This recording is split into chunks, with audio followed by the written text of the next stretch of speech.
갑목과 신금의 관장 시기를 보겠습니다. 갑을목은 생명력과 생동력을 상징하는 같은 오행이지만 갑목은 잉태, 탄생, 성장을 하려는 적극적인 기운이고 을목은 이를 바탕으로 생명력을 확장, 공급하려는 소극적인 기운입니다. 가을의 극성인 추분에 이르면 경금으로서의 경작이 마무리되고 경금 안에서 함께 연근 신금 씨는 홀로 남은 씨가 되어 소극적인 응축을 시작함으로써 관장 시기를 시작하게 되는데 이는 내년 입춘에 태어날 갑목의 기운의 시작이기도 합니다. 여기서 응축이란 한데 엉기어 굳어짐이란 뜻이고 비슷한 단어인 농축은 저백이나 용액이 진하게 바짝 졸아듦이라는 뜻입니다. 소극적인 응축은 추분 이후 점점 차가워지는 기후의 변화에 따라 멍석 위의 홀로나온 씨가 소극적으로 견고하기를 계속해가는 것을 말하는 것이고 씨가 응축을 시작한다 하면 내년 입춘에 맹아로 태어나기 위해 생명력을 품기 시작하는 것이므로 갑목의 기운의 시작이기도 합니다. 겨울의 시작인 해월 입동에 이르면 술월의 한로 상강을 지나면서 극대화를 이룬 소극적인 응축을 바탕으로 본격적으로 시작되는 강한 음기에 의해 적극적인 응축이 시작되는데 소극적에서 적극적으로 바뀐다 하면 소극적으로 생명력을 품기 시작해서 이를 바탕으로 적극적으로 생명력을 품은 변화가 시작되는 것을 의미합니다.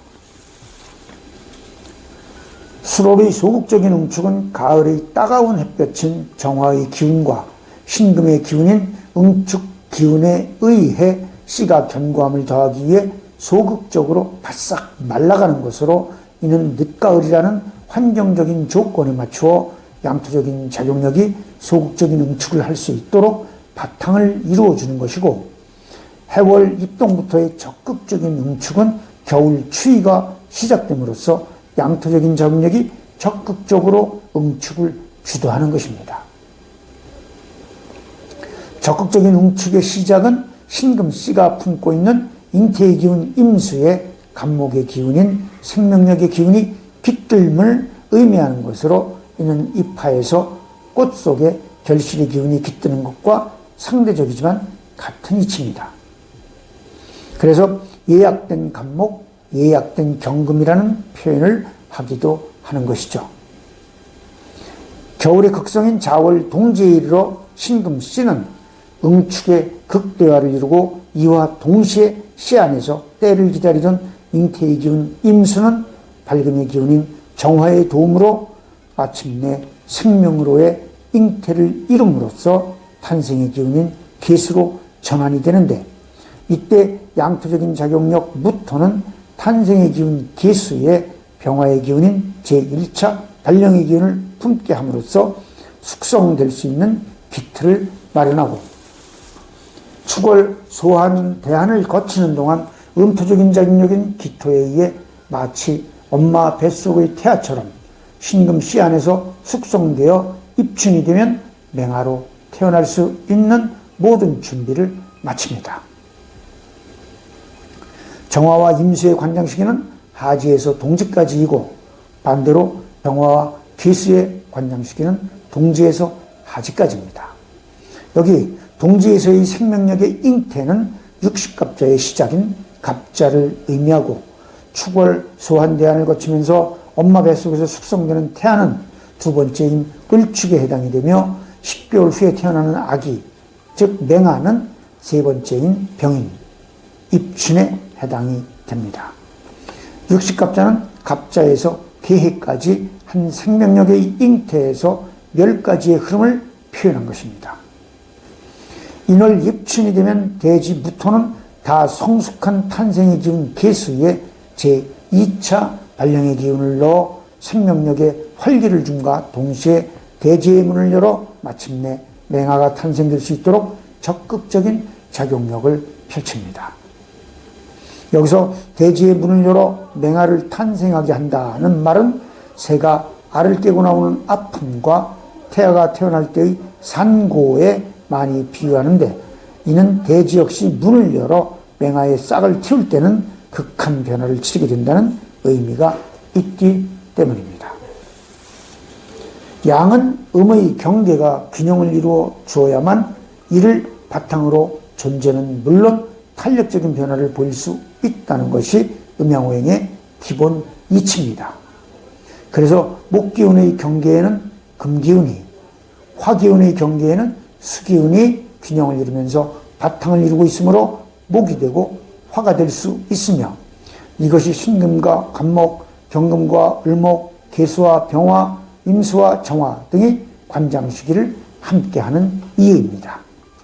이때 양금인 경금이 간목의 경계를 이루지 않는 이유는 생명력의 성장에 대한 억제가 지나쳐 균형을 유지하지 못하기 때문이고, 음금인 신금의 경계는 오히려 생명력의 성장에 신축성 있는 바탕이요 보호막이 되기 때문입니다. 성장의 바탕이요 보호막이란 목기운으로 성장할 수 있도록 적당한 균형을 유지하면서 경계를 이루는 것을 의미하는데, 이는 씨를 비롯해 비바람, 추위, 서설 등 자연 환경이 묘목을 강하게 키우는 것으로 가을 정화가 경금의 숙사를 돕는 이치와 같고, 수도관이 있어 수돗물이 가정으로 공급되는 것과 같으며, 법이 있어 국민이 안정을 이루는 것과 같습니다.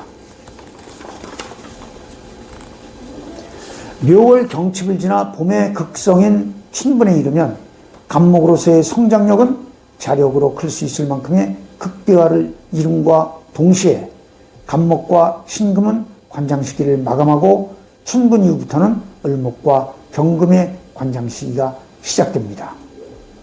입춘에서 맹화를 틔워 춘분까지를 간목의 성장력으로 표현하지만, 이는 역할인 성장력을 의미하는 것이지 큰 나무인 간목을 의미하는 것이 아닙니다.